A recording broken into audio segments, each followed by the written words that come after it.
They said he's just a name. Tonight, his name opens doors nobody can see, and someone is rewriting the rules. The scan accepts him, then rejects him. That means the system is being hijacked live. Only an insider can do that. He doesn't rush because he never chases. When danger moves, it moves around him. Tonight, it moves wrong. The building locks itself before he arrives. Someone wants him trapped in the wrong corridor. He keeps walking like it's scheduled.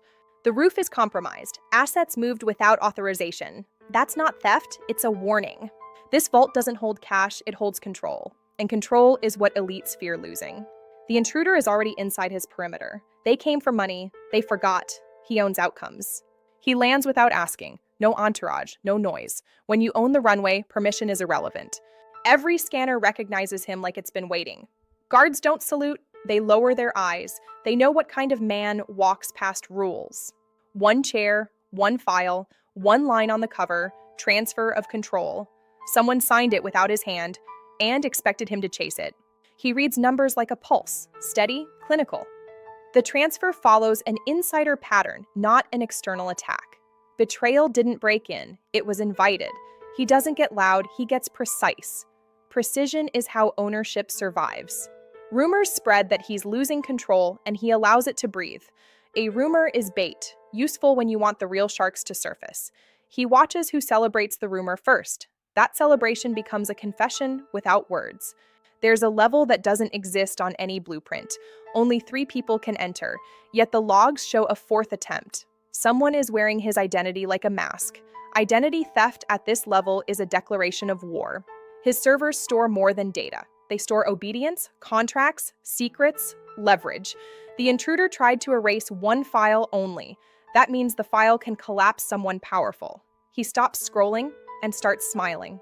The map isn't about companies, it's about people. Who owes whom, who's protected, who's exposed. The traitor didn't steal money, they tried to steal a chain of command. But chains don't move unless the owner allows it. He enters and the room's temperature changes. No greetings, no smiles, just wait. He doesn't ask questions to hear answers, he asks to watch reactions. In billionaire rooms, reaction is the truth people can't hide.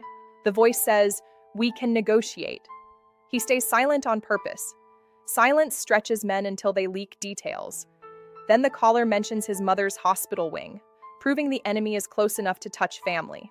He funded this wing years ago through a quiet foundation, not for praise, for protection. The cameras here don't report to the hospital, they report to him. And tonight, one camera is turned a degree too far, meaning someone adjusted it. A planted operative in a hospital is a signature, desperate, personal, arrogant. He locks elevators, seals exits, and turns the floor into a trap. Not to catch the spy, to identify who sent them. Spies are disposable, senders are not. The operative runs because they think speed equals escape. But escape requires permission, and permission is owned. He doesn't chase, he positions. When the corridors converge, the operative realizes every turn was predicted. The operative uses a maintenance route, meaning they had internal schematics. That confirms the betrayal is inside his circle. He makes one call, and a single word changes everything. Freeze. The city's quiet machinery obeys. While they run, the city opens for him like a private hallway. Street systems don't care who you are, unless you own the vendors that built them. He doesn't need sirens, he needs control. Control is quieter than power. The trail points offshore, where laws get weak and egos get loud. His inner circle thinks the ocean hides them, but oceans don't hide ownership. They only make it harder for witnesses to run. The yacht isn't luxury, it's isolation. Isolation is where conspiracies breathe. He boards without ceremony. People talk differently when they think no one can hear. Tonight, everything is listening. He doesn't threaten anyone at the table. He records them. Threats create resistance, evidence creates obedience. Every laugh becomes a timestamp. Every whisper becomes a chain. And chains are the architecture of ownership. One man proposes a vote to remove him from control. The room nods like they're brave, but bravery disappears when consequences get names. He watches who nods first. That person is usually the one paid highest. He doesn't argue. He pauses their money mid-breath. Salaries, bonuses, transfers, everything freezes like time. In billionaire rooms, money is oxygen. He simply lowers the oxygen and watches who panics. He carries one folder, thin, simple, deadly, not contracts, confessions. He doesn't expose it yet. He lets them imagine what's inside because imagination tortures longer than truth. That's psychological ownership. A helicopter arrives uninvited, meaning someone called for extraction. The traitor planned an escape route. He looks at the sky like it's paperwork. Then he sends a signal that changes the pilot's orders. The helicopter shifts and lands for him. The pilot doesn't know why they obeyed, only that they had to. That's the difference between influence and ownership. Influence asks. Ownership commands without words. The room starts to understand the title. He doesn't chase, he owns. He plays a clip just seconds, enough to shake them, not to destroy them yet. He's not here to end them. He's here to reorder them. When fear enters a room, hierarchy reveals itself instantly. He locks the room from the inside. Nobody leaves until the truth has a signature. He offers no speech, only a pen on the table. The traitor realizes the exit is not a door. It's a confession. The document isn't about money. It's about surrender. He gives them a choice that isn't really a choice. Sign and remain useful. Refuse and become an example. Examples are how billionaires teach without raising their voice. The first signature lands like a gunshot in silence. One traitor folds, then another. He watches calmly because this is not victory, this is restoration. Ownership doesn't celebrate, it corrects. He steps out into the night air like nothing happened, because to him, this was maintenance, like fixing a watch. And as the yacht moves, one message hits his phone. Phase 2 initiated. The real war just opened its first gate. The engines fall silent, but silence never means weakness. Silence means calculation. Every second after betrayal becomes preparation, and preparation is where ownership rebuilds itself. He doesn't react emotionally, he restructures reality around himself. Because owners don't defend control, they expand it. The door opens without being requested because systems anticipate him now. Security doesn't look at him, they look away from him, scanning the world like it's the threat. Ownership reverses perspective. He isn't exposed to danger. Danger is exposed to him. Every step he takes confirms something deeper than authority. It confirms permanence. Nobody speaks, nobody greets, nobody questions. Because questions exist below ownership. At his level, presence itself is the only statement required. The vehicle was already waiting, engine alive, ready for movement before he even arrived. That's the difference between influence and ownership. Influence requests timing. Ownership defines timing. The world adjusts itself to reduce friction around him. The tunnel doesn't respond to motion, it responds to identity. Lights illuminate the path before he reaches it, confirming recognition. The structure remembers who created it, and structures never betray their creators. Gates don't stop him, they welcome him, because barriers exist for others, not for ownership. Every layer of security exists to separate ordinary power from permanent control. He doesn't cross barriers, barriers open themselves. The cameras don't monitor him, they confirm his presence. Operators don't react emotionally, they adjust operational posture because they understand something simple. Systems don't protect owners, systems belong to owners. Elevators don't require his command, his proximity is enough. Ownership removes the need for interaction. The environment becomes cooperative instead of resistant. And cooperation at this level isn't optional, it's structural. Every level recognizes him instantly, granting access without delay. Because identity at this level isn't verified, it's remembered. Systems store ownership permanently, and permanence cannot be revoked. Nobody invited him, but everyone expected him. Their bodies respond before their thoughts do, because ownership isn't negotiated. Ownership is acknowledged, and acknowledgement creates obedience. The system reveals itself as a living structure, money, infrastructure, loyalty, all connected through invisible architecture. Every connection represents influence.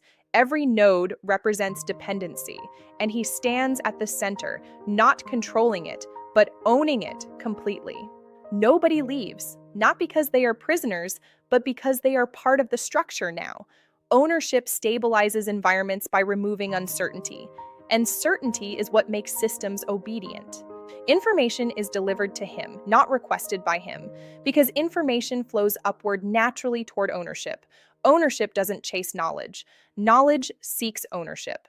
A single motion triggers movement across continents. Systems respond instantly because delay is inefficiency, and inefficiency doesn't survive near ownership. Movement expands outward like a controlled ripple. Ownership doesn't move randomly. Ownership moves with purpose, and purpose creates inevitability. The convoy moves like a single organism, each vehicle responding without hesitation. Streets clear themselves, barriers retreat, and the city reshapes its structure to allow uninterrupted passage. Ownership doesn't request cooperation, it triggers it automatically, and when the environment begins cooperating, resistance becomes impossible. Assets arrive from places nobody publicly acknowledges. Not money, not technology, leverage. Because leverage is the foundation beneath ownership, and foundations must remain invisible to remain unbreakable. The case enters a vault designed to survive collapse, intrusion, and betrayal. Because ownership doesn't trust loyalty, it trusts structure. Structures endure long after loyalty disappears. His perimeter expands beyond walls into geography itself. Land, air, and water become layers of awareness. Awareness creates anticipation, and anticipation neutralizes threat before threat becomes action. His inner circle begins moving without explanation, not because they understand, but because they recognize activation. Ownership doesn't explain commands. Ownership initiates compliance. Signals leave Earth carrying authority, not requests. Authority doesn't travel through distance, it transcends it. And when authority arrives, systems obey, regardless of location. The perimeter transforms from protection into declaration that ownership has stabilized its position, and stabilization signals something irreversible. Entry points close permanently behind him, eliminating retreat. Ownership doesn't require escape routes. Ownership eliminates the need for escape entirely. Every step activates infrastructure designed years before betrayal ever existed, because ownership anticipates collapse before collapse becomes possible. The command center wakes fully, revealing the true scale of ownership. Systems, personnel, and decisions converge into a single operational structure, and he exists at its center, not directing it, but defining it. Authorization isn't granted, authorization is recognized. Because ownership cannot be approved, it already exists. His reach expands visibly now. Every activated node strengthens structural obedience, because obedience scales when ownership becomes visible. Reinforcements arrive, but they aren't rescuing him. They are reinforcing what already belongs to him. Ownership attracts protection naturally. Identity confirmation follows him like a shadow. Systems don't question, they validate, because ownership isn't temporary, it's structural. This chamber was never meant to be seen publicly. It exists only for moments when ownership must transition into absolute control. The system recognizes proximity before contact, because ownership radiates identity beyond physical interaction. The system doesn't verify him, it remembers him. Memory creates permanence, and permanence defines ownership. Phase 2 completes its transformation from activation into stabilization. Stabilization is what makes ownership irreversible. He doesn't wait for confirmation, he knows confirmation already exists, because ownership doesn't doubt itself. Phase 2 is complete. The structure has obeyed, the inner circle has activated, and now Phase 3 begins, where ownership stops defending and starts deciding who remains. The deeper he moves, the less the world exists. These tunnels weren't built for transport. They were built for permanence. Permanence ensures that ownership survives beyond betrayal, beyond time, and beyond the illusion of control others pretend to have. Doors this heavy don't open for authority. They open for origin, because origin defines ownership, and ownership cannot be revoked by those who never created the structure in the first place. Nobody speaks when he arrives, not because they fear him, but because they understand him. Ownership removes the need for conversation. Presence itself becomes confirmation. Every step confirms his identity without requiring proof, because systems remember creators permanently, and permanent recognition creates irreversible control. The network reveals itself fully now. Every connection represents dependency. Every dependency strengthens ownership, and ownership transforms influence into inevitability. Signals leave this facility carrying decisions that cannot be reversed because ownership doesn't test outcomes. Ownership defines them. Betrayal has been identified, not through emotion, but through structure. Structures reveal weakness automatically, and weakness becomes visible the moment ownership stabilizes. He doesn't chase traitors, he isolates them. Isolation removes illusion, and illusion is the only protection betrayal ever had. Fear appears naturally when ownership stands in front of betrayal, because betrayal always depended on invisibility, and ownership removes invisibility permanently. The system confirms everything without accusation. Ownership doesn't accuse. Ownership proves. Proof is permanent, and permanence ends resistance. With a single motion, he restores absolute structural alignment. Ownership becomes irreversible, because ownership was never transferred. It was only challenged. Every exit disappears, every path closes, because ownership doesn't allow instability to survive beyond identification. Removal happens without emotional reaction, because ownership isn't emotional. Ownership is structural correction. The structure stabilizes completely now. Control doesn't fluctuate anymore. Ownership eliminates fluctuation permanently. Every movement confirms something simple. He never chased ownership. Ownership always belonged to him. There are levels beneath control that were never meant to be seen. Levels designed for moments when ownership must remove illusion permanently. He descends without hesitation, because hesitation exists only in those who don't own the outcome. This vault doesn't store information, it stores leverage. Leverage ensures obedience long after loyalty disappears. Because ownership doesn't depend on trust, ownership depends on structure that cannot be resisted. Every machine recognizes him instantly, not because he commands them, but because he created the system they serve. Creation establishes ownership permanently, and permanence cannot be negotiated. The system doesn't question his access, it accelerates in response to it. Because ownership doesn't introduce itself, ownership activates environments instantly. Ownership expands beyond buildings into global structure itself. Networks stabilize, authority synchronizes, and instability disappears without resistance. Defense becomes permanent now, not temporary, because ownership doesn't prepare for conflict. Ownership prevents conflict from existing. Access disappears instantly for those who betrayed structure, because ownership doesn't punish betrayal emotionally. Ownership removes betrayal structurally. Control stabilizes completely, not temporarily, permanently, because ownership doesn't fluctuate once fully activated. This is the point where ownership stops defending itself. Ownership begins redefining reality around itself, because ownership isn't reaction, ownership is origin. The system recognizes its original architect fully now. No override remains possible. No resistance remains relevant. Ownership becomes irreversible. Perimeter expands beyond physical barriers into operational certainty, because ownership protects itself by eliminating instability entirely. Systems no longer require supervision. Ownership stabilizes them permanently, and permanence is what separates ownership from temporary authority. The network locks permanently into his structure, because ownership isn't granted externally, ownership exists internally. He leaves the control center because control no longer requires his presence.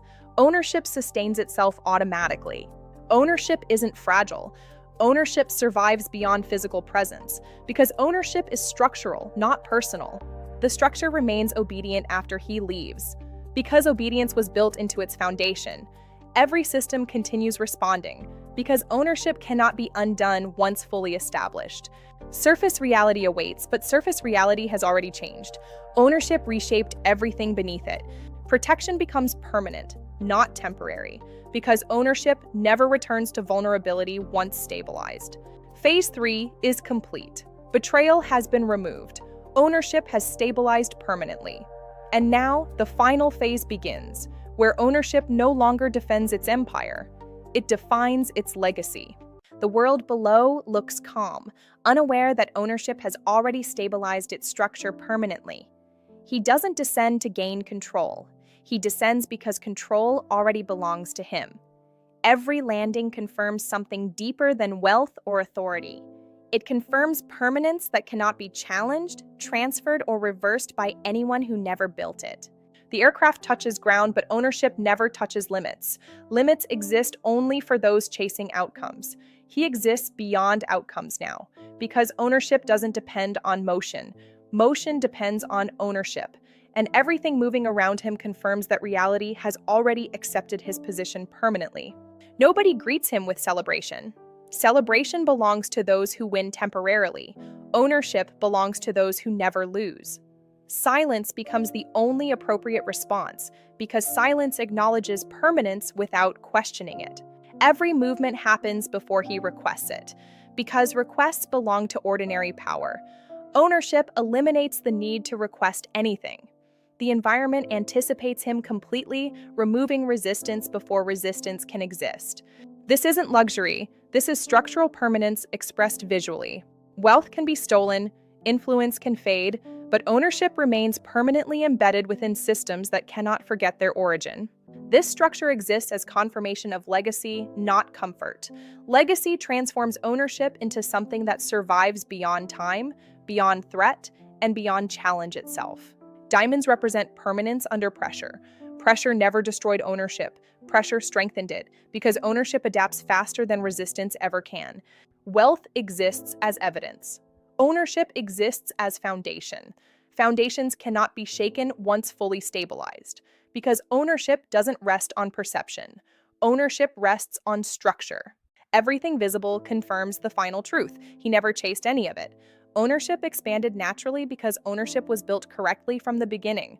Movement continues not to gain ownership, but to express it. Because ownership isn't static. Ownership evolves continuously, reinforcing itself across every environment it touches.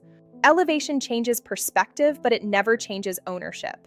From above, structures look smaller, weaker, temporary. But ownership isn't defined by physical size. Ownership is defined by structural permanence. Everything below continues functioning because it was designed to operate under his existence, not independent of it. Protection follows him naturally, not because he fears loss, but because ownership becomes the most valuable structure in existence. Systems protect ownership automatically, because without ownership, systems collapse. Isolation confirms supremacy, because ownership doesn't require audience approval. Ownership exists independently, permanently, and completely beyond perception. Nobody welcomes him verbally, they welcome him structurally. Their movement confirms what words cannot. Ownership is recognized instantly without explanation. Even the ocean cannot resist ownership. Movement begins again, not because movement is necessary, but because ownership never stops expanding its presence across reality. This chamber exists beyond luxury. This chamber exists for legacy. Legacy ensures ownership survives beyond individual existence, beyond threat, beyond time itself. Systems don't verify him. Systems recognize him. Recognition confirms origin, and origin cannot be replaced once established permanently. Ownership now exists beyond geography. Ownership stabilizes globally, because ownership was never confined to a single location. Ownership exists everywhere structure exists. Isolation strengthens ownership, because isolation removes distraction. Ownership requires nothing beyond its own existence. His structure operates independently now, because ownership sustains itself permanently once fully stabilized. Protection follows ownership naturally, because ownership becomes irreplaceable. The universe itself confirms permanence, because ownership aligns with structure, not chance. Permanent stabilization achieved, ownership irreversible. He doesn't maintain ownership, ownership maintains itself. Isolation becomes protection. Protection becomes permanence. Permanence becomes legacy. No threat remains, no instability remains, only ownership remains. Ownership no longer requires protection. Ownership becomes untouchable. The horizon doesn't define limits. The horizon confirms expansion. Ownership doesn't need to appear large. Ownership needs to remain permanent. Ownership continues beyond perception, expanding into the infinite darkness where structure remains the only constant. Structural permanence is now achieved completely, locking the foundation into an irreversible state of absolute authority. Ownership exists beyond physical limits. He never chased ownership. Ownership existed within him from the beginning. Ownership cannot be reached. Ownership can only be built. He never chased power. He built ownership so permanent that power itself follows him. Because in the end, he doesn't chase the world. The world aligns itself beneath what he owns.